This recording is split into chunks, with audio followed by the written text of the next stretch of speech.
Oi, professores, tudo bem? Eu sou a professora Rutineia, vocês já devem saber. Vamos continuar a falar das diretrizes da educação especial, que eu fico aqui meio virando o olho, porque eu sigo o meu computador, do estado de São Paulo. Então, nós já falamos um pouco, da política de educação especial do estado de São Paulo, que segue o Plano Estadual de Educação.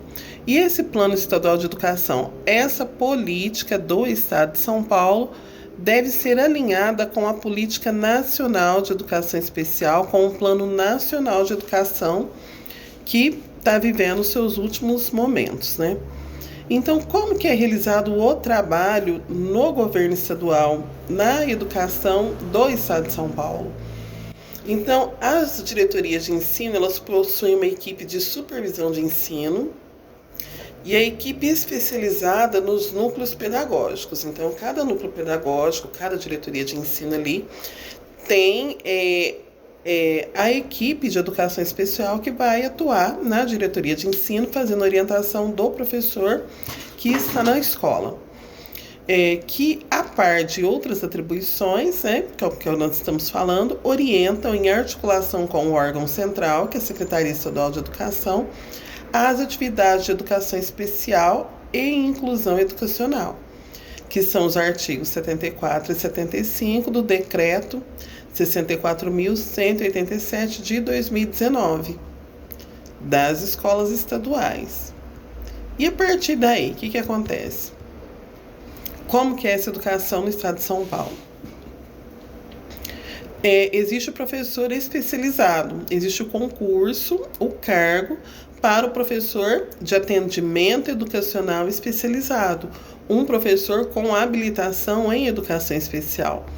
Então, no estado de São Paulo, o AEE, o Atendimento Educacional Especializado, ele é disponibilizado pelas salas de recursos multifuncionais na modalidade itinerante, não é a sala de recursos fixa. Então, tem-se ainda a classe regida pelo professor especializado, o professor interlocutor de Libras, o atendimento escolar domiciliar, o atendimento escolar em ambiente hospitalar, que também faz parte da educação especial, mesmo que o aluno atendido não seja um aluno com deficiência, transtornos globais do desenvolvimento ou transtorno do espectro autismo e altas habilidades. Os cuidadores também são vinculados à educação especial e o atendimento em escolas privadas sob custeio público. Então, as escolas particulares que são custeadas pelo ensino público. Por exemplo, as APAES, são escolas privadas, elas são geridas, são da iniciativa privada, mas elas são custeadas com dinheiro público. E outras, as APAES a gente fala porque são de comum conhecimento em várias cidades, em vários modelos aí. E o estado de São Paulo ele também acolhe a educação especial com o transporte regular e o transporte adaptado para as crianças que necessitam. Crianças e jovens, porque o estado não tem só crianças, vai até o ensino médio. Então, o que a gente fala das políticas, do currículo e da relação com a educação especial? As mudanças de paradigmas em relação à pessoa com deficiência, elas refletem a realidade das matrículas no estado de São Paulo.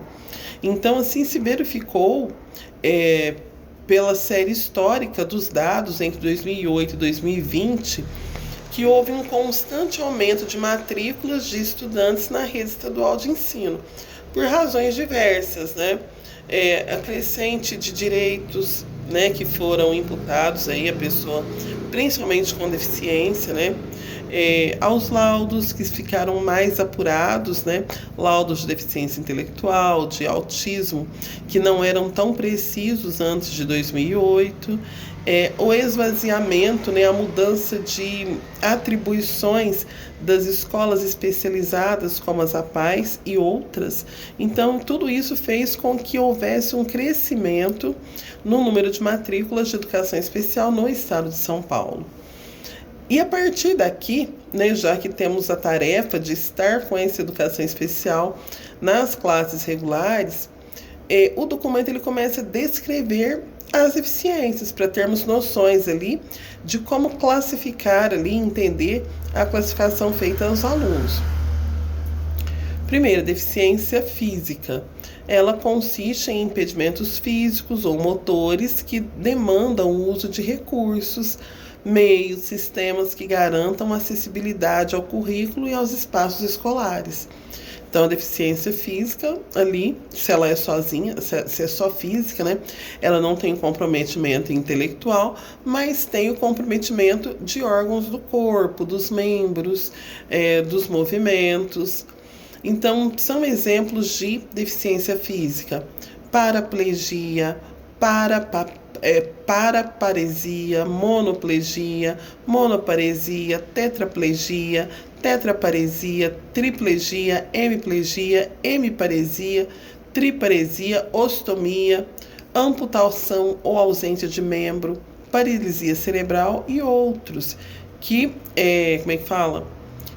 inibem a movimentação ou que não tem aquele membro, né, que impossibilita a movimentação. A deficiência auditiva ou a surdez. Parece óbvio, mas não é. A deficiência auditiva ela consiste em impedimentos permanentes de natureza auditiva, ou seja, na perda parcial, deficiência auditiva, ou total, que é a surdez, né?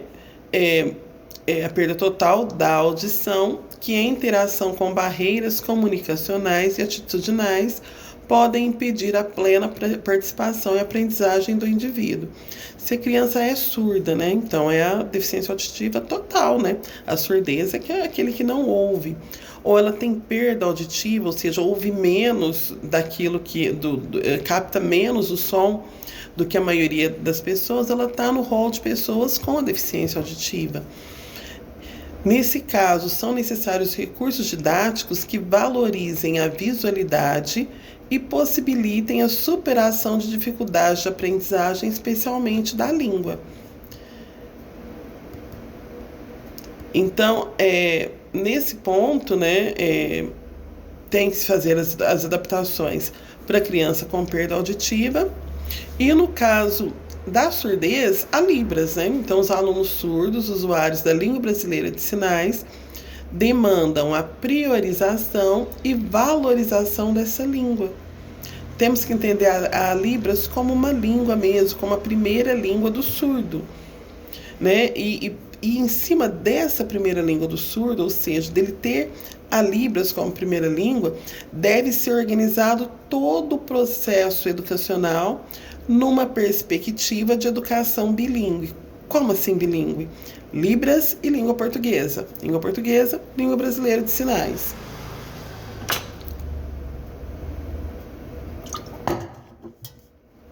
Mais um pouquinho. E da mesma maneira que a deficiência auditiva é a surdez e a perda auditiva, a deficiência visual, aqui como que ele define? Consiste na perda total ou parcial da visão, congênita ou adquirida em nível variável. Então quer dizer o seguinte, perda total, cegueira, ou parcial, baixa visão. Congênita, quando já nasce com o indivíduo. Adquirida, perdeu visão ou ficou cego ao longo ali da infância, alguma coisa assim, né? Então ela pode ser classificada como cegueira ou baixa visão. Então a cegueira é a perda total da função visual ou pouquíssima capacidade de enxergar.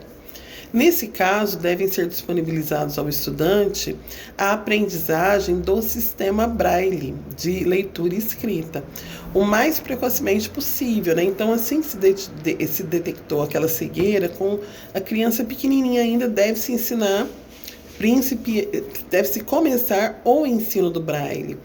E além do Braille, né, que é o sistema de leitura e de escrita, os materiais didáticos acessíveis que ele pode usar, o tato, o toque, A audição são os sentidos que permanecem com ele, embora tenha perdido a visão. Aqui, recursos tecnológicos e equipamentos adequados ao processo de comunicação.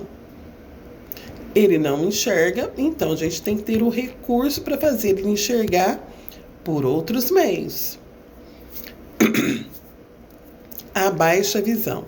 Então, é a perda parcial da função visual.